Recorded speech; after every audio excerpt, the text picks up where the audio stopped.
ഇപ്പോൾ IMA സംസ്ഥാന general secretary doctor Sasidharan നമ്മളോടൊപ്പം ചേരുന്നുണ്ട്. സാർ, ഡോക്ടർ വന്ദനയെ നമ്മുടെ കേരളം അത്ര പെട്ടെന്നൊന്നും മറക്കാനിടയില്ല. ഇപ്പോൾ അതിന് പിന്നാലെ മറ്റ് ഡോക്ടർ വിപിന് കൂടി വെട്ടേറ്റിരിക്കുന്നു. ഇന്നും ഇന്നലെയുമല്ല, കേരളത്തിൽ ഇപ്പോൾ ഇതൊരു നിത്യസംഭവമാണ്. ആരോഗ്യ പ്രവർത്തകർക്കെതിരെയുള്ള ആക്രമണം ഒരു നിത്യസംഭവമായി കേരളത്തിൽ മാറിയിരിക്കുകയാണ്.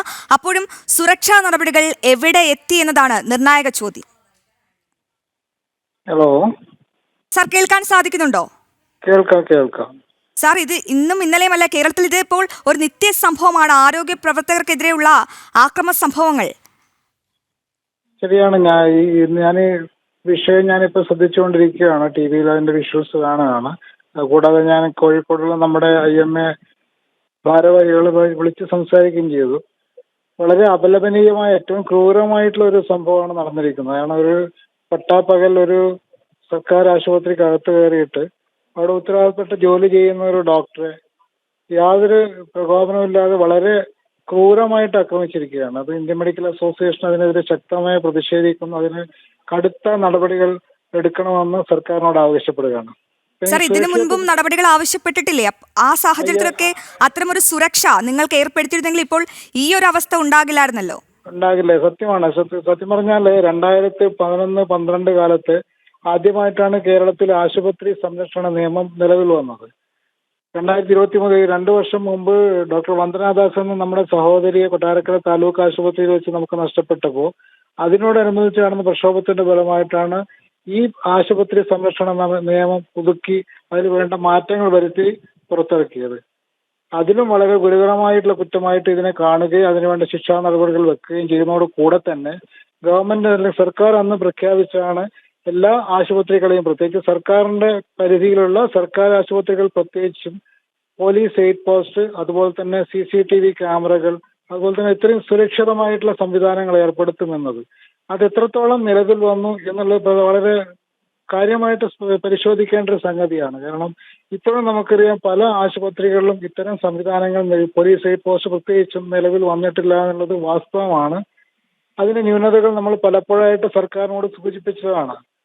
പക്ഷെ ഇപ്പൊ നമുക്കറിയാം ഈ സർക്കാർ ആശുപത്രികൾ പ്രത്യേകിച്ചും രോഗികളുടെ കൂടെ വരുന്നവർക്കോ അല്ലെങ്കിൽ സന്ദർശകർക്കോ നിയന്ത്രണങ്ങൾ എത്ര തന്നെ ഏർപ്പെടുത്തി കഴിഞ്ഞാലും അതൊക്കെ കവച്ചു വെച്ചുകൊണ്ട് ആൾക്കാർ ഉള്ളിൽ കയറുന്ന വാർഡുകളിലായാലും മറ്റ് എത്തിപ്പെടുന്ന സാഹചര്യം ഇപ്പോഴും ഉണ്ട്. അത് വളരെ ഗൗരവമായിട്ട് പരിശോധിക്കേണ്ടതാണ്.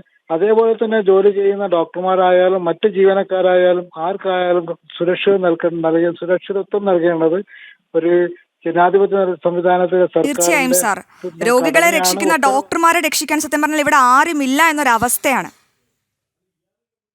വർഷങ്ങളായിട്ട് ആവശ്യപ്പെടുന്ന മറ്റൊരു കാര്യമാണ് ആശുപത്രികളെയും മറ്റ് ചികിത്സാ സംവിധാനങ്ങളെയും പ്രത്യേക സുരക്ഷിത മേഖലയായിട്ട് പ്രഖ്യാപിക്കണം, സ്പെഷ്യൽ പ്രൊട്ടക്റ്റഡ് സോണായിട്ട് പ്രഖ്യാപിക്കണം എന്നുള്ളത് നമ്മൾ എപ്പോഴും അന്നും ഇന്നും മുന്നോട്ട് വെക്കുന്ന ഒരു ആവശ്യമാണ്. അത് ഇനിയെങ്കിലും സർക്കാർ മറ്റധികാരികൾ അത് ഗൗരവമായിട്ടെടുത്ത് ആശുപത്രികളെയും മറ്റ് ചികിത്സാ സംവിധാനങ്ങളെയും പ്രത്യേക സുരക്ഷിത മേഖലയായി പ്രഖ്യാപിക്കാനും അവിടെ വേണ്ട വിധത്തിലുള്ള CCTV camera, security personnels, security ജോലിക്കാരുടെ ലഭ്യത, അതേപോലെ തന്നെ സാർ, അതിൽ ഏതെങ്കിലും ഒരു തീരുമാനം നടപ്പായോ ഇതുവരെയെങ്കിലും ഇക്കാലയളവിൽ?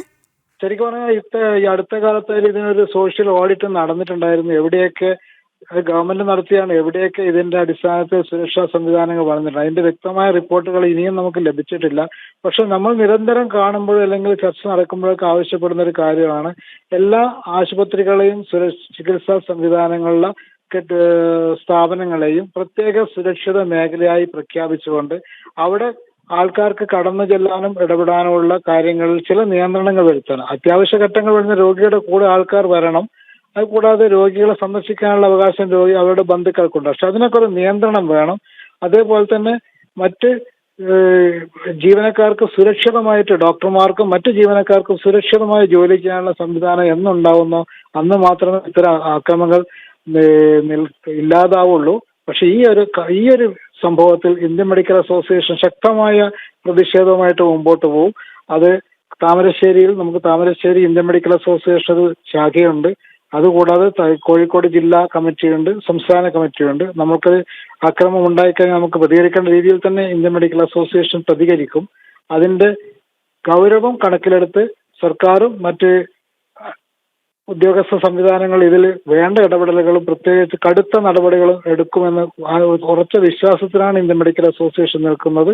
ഞങ്ങൾ എന്തായാലും ഇതിൽ വളരെ ഗൗരവമായിട്ട് തന്നെയാണ് ഈ ഒരു വിഷയത്തെ എടുത്തിരിക്കുന്നത്. അത് ഞങ്ങൾ നല്ല പൊതുസമൂഹവും മാധ്യമ സുഹൃത്തുക്കളും അല്ലെങ്കിൽ മാധ്യമ സമൂഹം ഇത് വളരെ ഗൗരവമായിട്ട് എടുക്കണമെന്നാണ് ഞങ്ങൾക്ക് പറയാനുള്ളത്. ഇങ്ങനെ ഒരു സംഭവം ഉണ്ടാകുമ്പോൾ മാത്രമല്ല, ഇപ്പൊ ഇത്രയും കഠിനമായിട്ടുള്ള അല്ലെങ്കിൽ കർശനമായിട്ടുള്ള ഒരു നിയമം നിലവിലുള്ള ഒരു സംസ്ഥാനത്ത് ഇപ്പോഴും തുടർച്ചയായി പല ഘട്ടങ്ങളിലായിട്ട് ഈ ഡോക്ടർമാർക്കും മറ്റ് ജീവനക്കാർക്കും അല്ലെങ്കിൽ ആശുപത്രികൾക്കും മറ്റ് സ്ഥാപനങ്ങൾക്കും എതിരെ ആക്രമണങ്ങൾ ഉണ്ടാവുന്നുണ്ടെങ്കിൽ അതിനെതിരെ ശക്തമായ നടപടിയില്ലെങ്കിൽ ഭാവിയിൽ ഞങ്ങൾ കടുത്ത പ്രതിഷേധത്തിലേക്കും പ്രക്ഷോഭത്തിലേക്കും നീങ്ങേണ്ട ഒരു സാഹചര്യമാണ് നിലവിലുള്ളത്. ശരി, താങ്ക് യു സാർ. IMA സംസ്ഥാന ജനറൽ സെക്രട്ടറിയാണ് നമ്മളോട് പ്രതികരിച്ചത്. വരും ദിവസങ്ങളിൽ ശക്തമായ പ്രതിഷേധം സംഘടിപ്പിക്കാനാണ് IMAയുടെ തീരുമാനം.